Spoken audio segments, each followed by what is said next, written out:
বুঝলি রে, আমি আড্ডা শিল্পকে এমন এক জায়গায় নিয়ে যাব না, তখন তোরা শুধু দেখবি।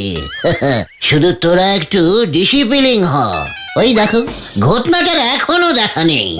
কেস গন্ডগোল গুলটে মামা। কেন কেন কি কি কি কি কি কি হয়েছে?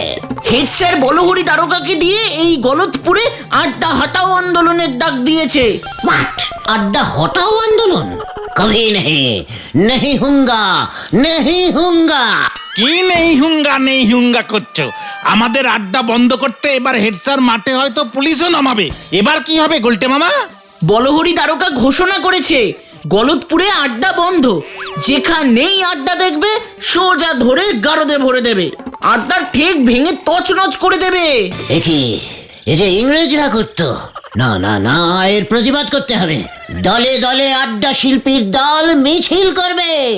অত্যাচারী বলহরি দারোগা, গলতপুর ছাড়ো, গলতপুর ছাড়ো, গলতপুর ছাড়ো। আমাদের আড্ডা বন্ধ করা যাবে না, যাবে না, যাবে না। দূর হটো, নয়তো আমি গুলি ছুরিতে বাধ্য হইব।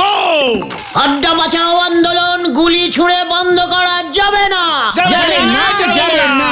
এত বড় সাহস! ফায়ার!